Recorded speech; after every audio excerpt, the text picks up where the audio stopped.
5, 4, 3, 2, 1.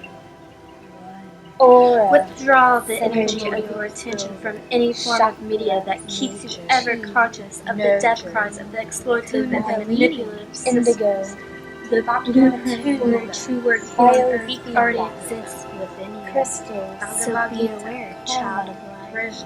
Relinquish your silly hold on reality and come join us in the freedom of the stars. The doorway is open. Whoever will come after me will have to die to all definitions of self. Take up my spirit. Namaste. Thank you for joining us on Your Inner Prism. I'll be your host, Goddess Debbie Lynn. I'll be guiding you on this trip across the astral plane, weaving you in and out of cosmic consciousness. Don't be afraid to embrace this opportunity that the cosmos has aligned in your favor. Let us begin.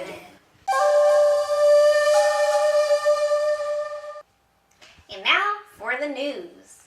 Have you guys heard about Miss Gwyneth Paltrow? She believes water has feelings.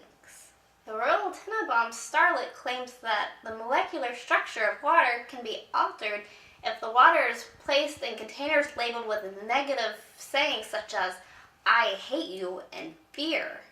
If true, this gives a whole new meaning to the term soft water. Miss Paltrow's belief stemmed from the Dr. Masaru Emoto, who conducted these experiments.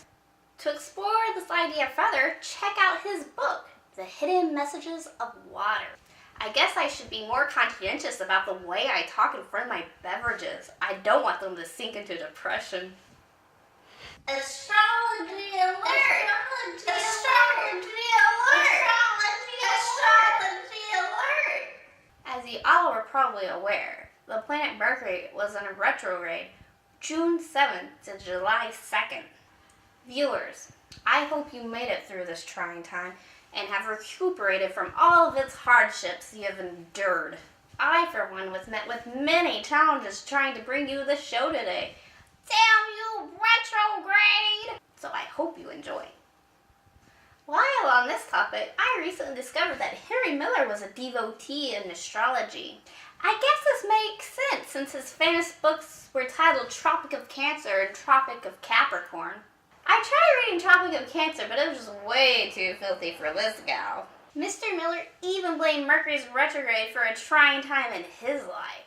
Mercury has always been a very naughty planet. I've got a question for you.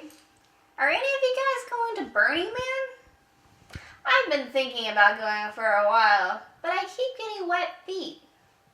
I guess my feet won't stay that wet in the middle of the desert. But look at the skin, y'all. I do not do well in the desert. As soon as that Nevada sun would hit me, my skin would turn its brass lobster. Maybe one day, though.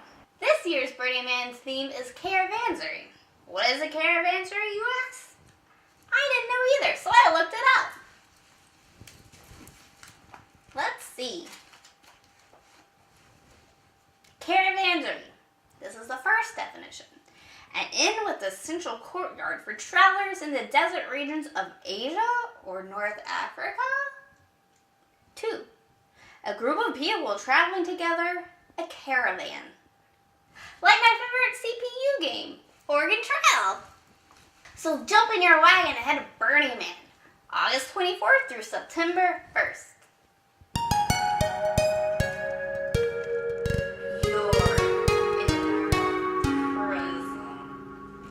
Are you guys familiar with a thing called Lucid Dreaming? Lucid Dreaming is when you can control what you do in your dreams, almost like playing a virtual reality game.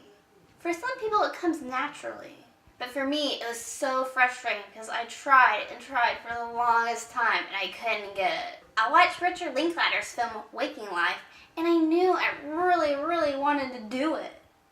But finally I just decided to read a book about it and it eventually came to me. But you guys, I have some advice on how to make it happen for you. Number 1, keep a dream journal. Write down as much as you can remember to the very smallest detail after you have a dream. Number 2, ask yourself constantly, am I dreaming? For instance, whenever you look at a clock, am I dreaming? Whenever I turn a light switch on or off, am I dreaming?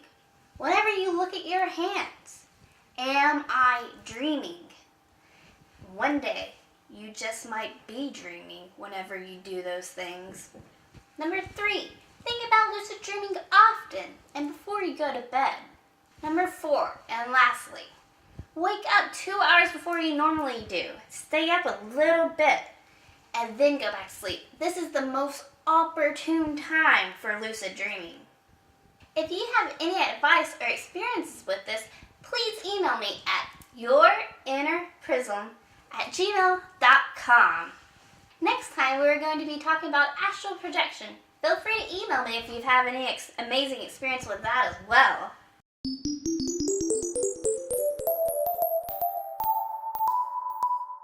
There are very many mystical places in the world. Today, we'll be talking about Stonehenge. Stonehenge was built in Wiltshire, England, somewhere between the time of 3000 and 2000 BC. It is a very mysterious monument that has been changed and reconstructed many times. How did they move such big rocks so long ago? There were no construction vehicles back then. Did aliens help? Did they have spiritual powers? Many visitors today say they can still feel a powerful force emanating from the stones still today. Neo-Druids practice ceremonies at the site to this day. I may never make it to the original Stonehenge, but did you guys know that there's a replica right here in Washington? That's right, Maryhill, Washington. The replica was completed in 1929 as a World War I memorial. The altar stone is placed to be aligned with the sunrise for the summer solstice. I promise to go out there and check it out for a future episode.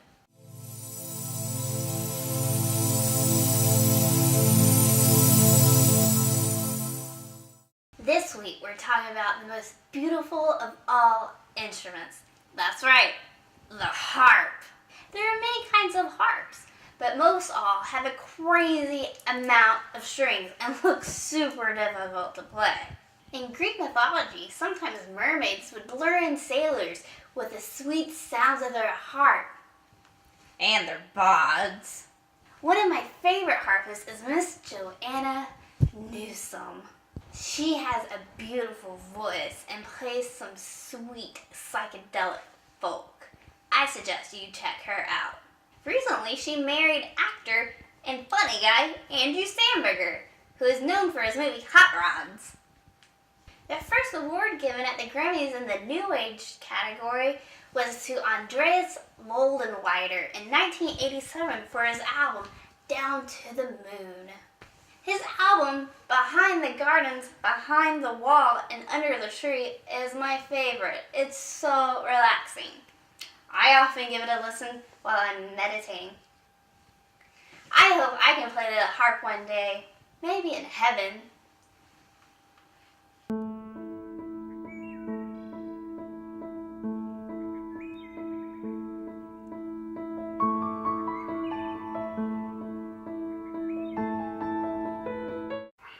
Before I go, I'm going to leave you with this quote from our man, Henry Miller. Develop an interest in life as you see it. The people, things, literature, music. The world is so rich, simply throbbing with rich treasures, beautiful souls, and interesting people. Forget about yourself. I'd like to thank you for joining me, your goddess, Debbie Lynn, in our first episode of Your Inner Prism. Please feel free to email comments, questions, and concerns to yourinnerprism@gmail.com. It's been a pleasure leading you in this experience. Namaste.